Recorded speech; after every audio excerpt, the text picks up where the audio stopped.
Assalamualaikum warahmatullahi wabarakatuh. Perkenalkan, nama saya Hasnaina Safitri, NIM 115, dan teman saya. Nama saya Melina Nur Aziza, NIM 107. Baik, di sini kami akan merecord tugas mengenai legal document translation.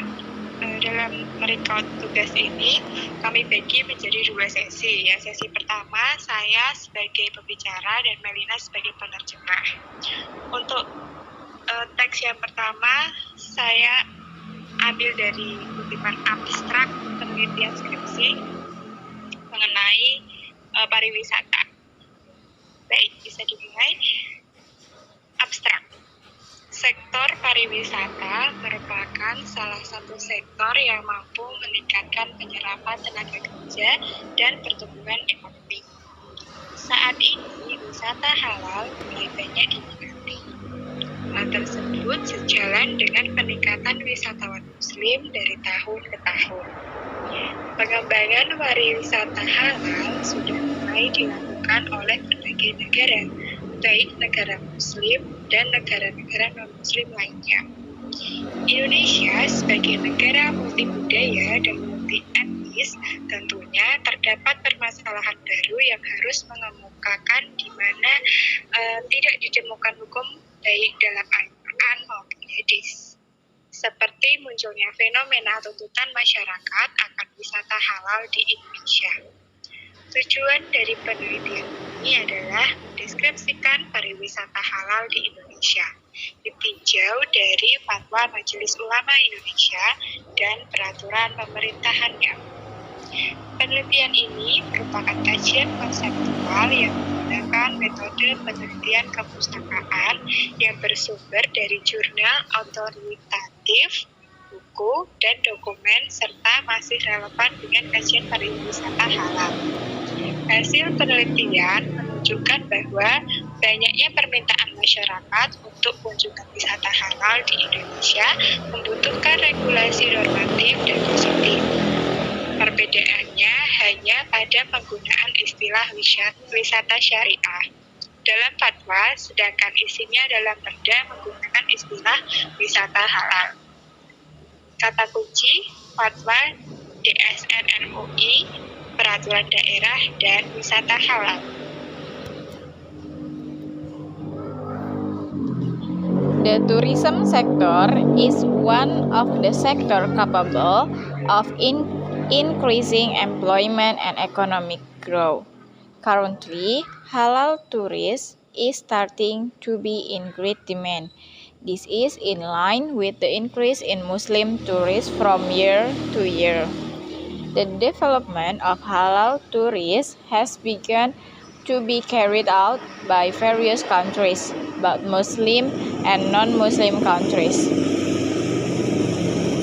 Indonesia, as a multicultural and multi-ethnic country, of course, there are new problems that continue to surface where the law is not found either in the Quran or the Hadith, such as the emergence of the phenomenon of public demand for halal tourists in Indonesia.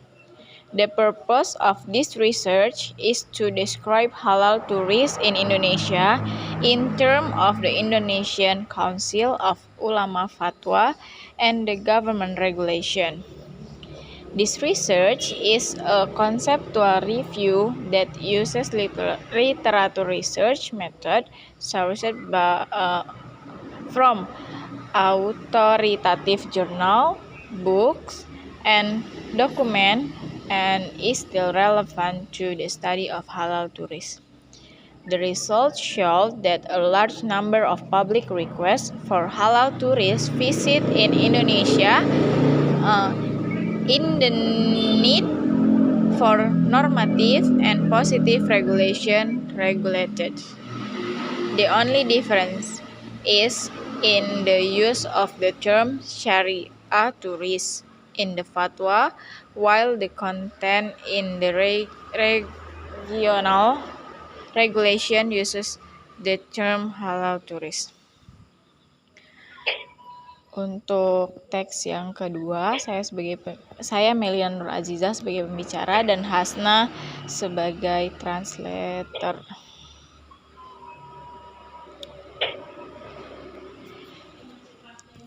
Indonesia saat ini merupakan negara dengan tingkat perekonomian yang mendapatkan perhatian dari berbagai negara di dunia. Industri asuransi melalui aspek pengelolaan risiko menjadi salah satu industri keuangan yang memiliki peran strategis dalam penciptaan kestabilan ekonomi Indonesia. Perekonomian Indonesia yang terus bertumbuh tidak terlepas dari resiko. Apabila dampak dari resiko tersebut tidak dikendalikan dengan baik, akan menyebabkan perekonomian menjadi tidak stabil, serta menghasilkan kerugian bagi para pelaku ekonomi. Populasi dalam penelitian ini adalah laporan keuangan perusahaan asuransi.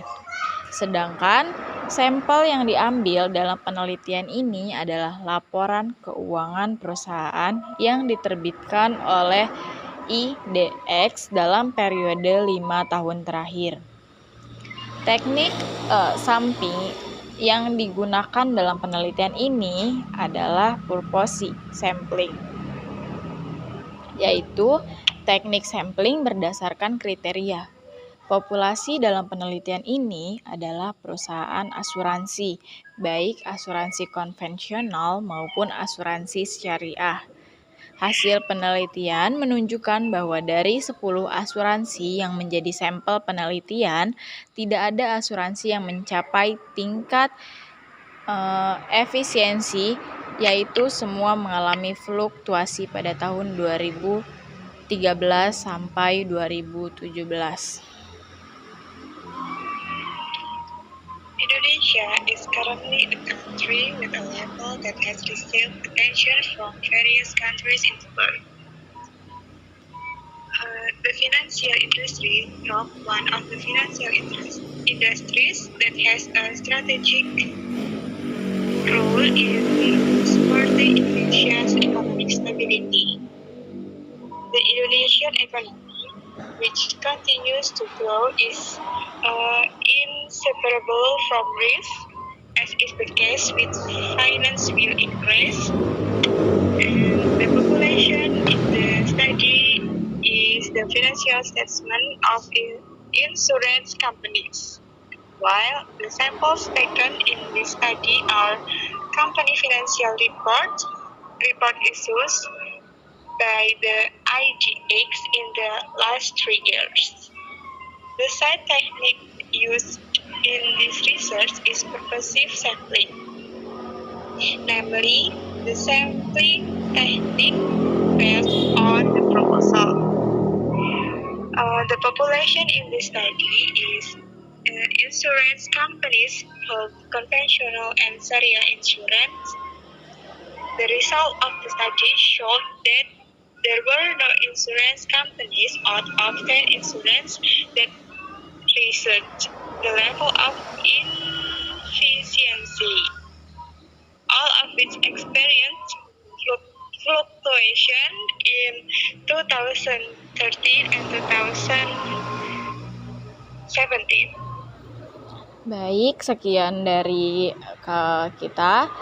Terima kasih untuk perhatiannya. Wassalamualaikum warahmatullahi wabarakatuh.